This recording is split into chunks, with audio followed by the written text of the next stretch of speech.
warahmatullahi wabarakatuh. Kembali lagi bersama Bu Novi di channel Pendidikan Agama Islam tingkat sekolah dasar. Nah, apa kabar kalian hari ini? Semoga selalu dalam lindungan Allah dan selalu dalam keadaan sehat walafiat, tak kurang suatu apapun.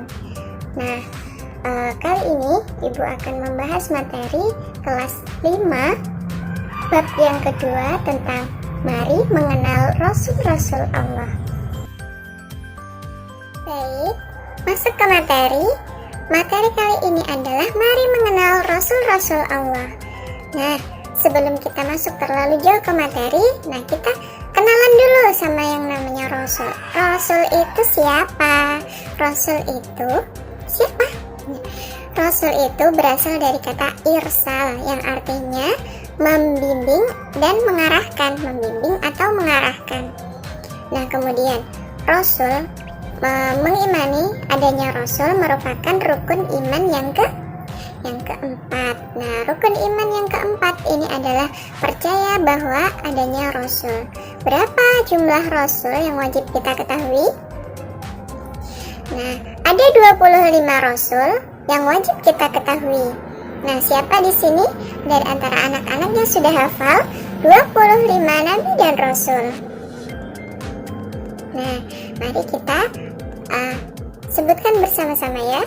Yang pertama, Adam, Idris, Nuh, Hud, Sholeh, Ibrahim, Lut, Ismail, Ishak, Yakub, Yusuf, Ayub, Su'aib, Musa, Harun, Zulkifli, Daud, Sulaiman, Ilyas, Ilyasa, Yunus, Zakaria, Yahya, Isa, wa akhirul khatimul anbiya Muhammad al-Mustafa. Nah, itu tadi ada 25 nabi. Nah, sebenarnya itu ada lagunya sih.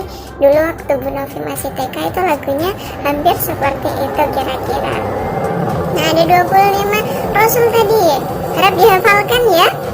Dihafalkan, ada 25 saja kok. Nah, sebenarnya Rasul itu adalah orang manusia yang diutus oleh Allah untuk menyampaikan wahyu. Nah, jadi bisa kita simpulkan ada beberapa tugas dari Rasul. Nah, Rasul itu punya tugas langsung dari Allah. Apa saja tugas-tugas Rasul?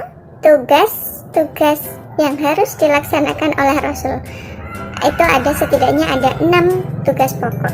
Yang pertama adalah menyampaikan wahyu dari Allah. Nah, itu sudah jelas ya, dari pengertian Rasul saja adalah orang yang menyampaikan wahyu dari Allah.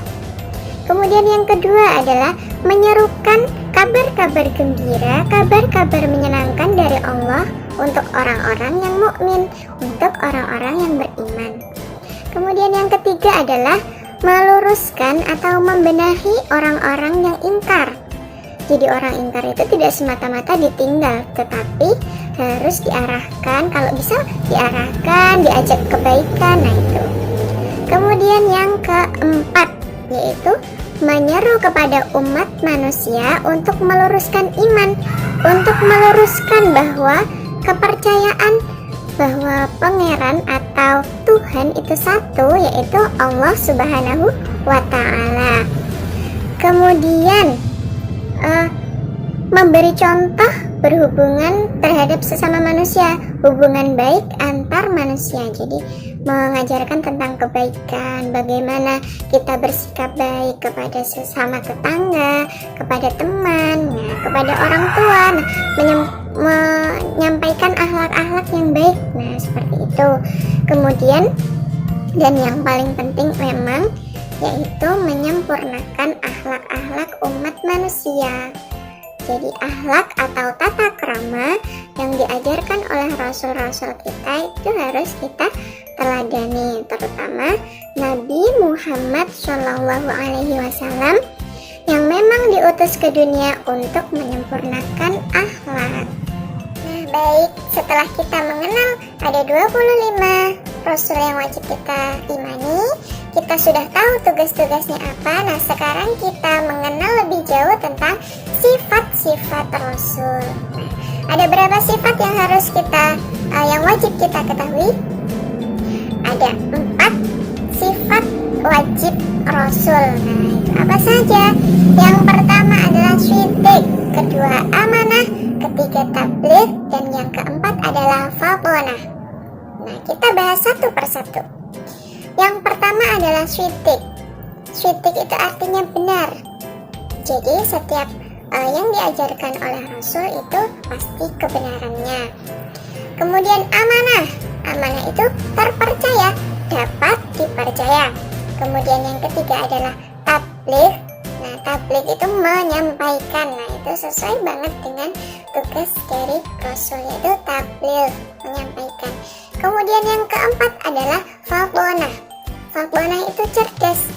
Jadi Rasul itu kecerdasannya di atas rata-rata manusia pada umumnya. Nah, jadi dengan kecerdasannya tersebut, maka beliau ini menyampaikan apapun kepada umatnya itu dengan bijak, dengan kecerdasan akalnya.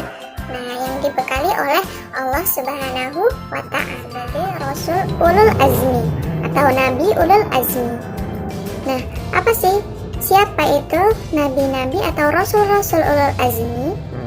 Ulul Azmi sendiri itu adalah mereka yang punya tekad dan keteguhan untuk menegakkan kalimatullah atau menegakkan syariat-syariat Allah dengan segala daya upayanya, dengan kegigihan, dengan kesungguhan. Nah, setidaknya ada beberapa nabi Ulul Azmi. Nah, bisa dicatat ya. Yang pertama adalah Nuh, Nabi Nuh. Yang kedua Nabi Ibrahim. Yang ketiga ada Nabi Musa. Yang keempat ada Nabi Isa. Yang kelima adalah baginda Nabi Muhammad Shallallahu Alaihi Wasallam. Nah, ada 5 Nabi Ulul Azmi ini yang disingkat menjadi Mim. Mim. N untuk Nabi Nuh, I untuk Nabi Ibrahim, M untuk Nabi Musa, I yang kedua untuk Nabi Isa, dan M yang terakhir adalah untuk Nabi Muhammad Shallallahu Alaihi Wasallam. Nah, jadi ada 5 Nabi Ulul Azmi yang disingkat menjadi Mim. Nah, seperti itu. Nah, untuk evaluasi bagi anak-anakku sekalian SD N3 Mantingan, Kecamatan Tahunan, Kabupaten Jepara. Nah, tugas kalian adalah mengerjakan LKS halaman 26 sampai dengan halaman 28, Romawi A yang pilihan ganda dan Romawi B yang pilihan singkat. Dikerjakan langsung di LKS masing-masing. Nah, sekian dari Bu Novi hari ini. Kurang lebihnya mohon maaf. Semoga dapat bermanfaat bagi kalian semua. Tetap semangat belajar di rumah, tetap jaga kesehatan di masa yang seperti sekarang ini, dan tetap selalu berdoa kepada Allah, memohon yang terbaik, memohon rahmatnya, memohon hidayahnya. Cukup sekian dari Bu Novi. Akhirul kalam. Wassalamualaikum warahmatullahi wabarakatuh.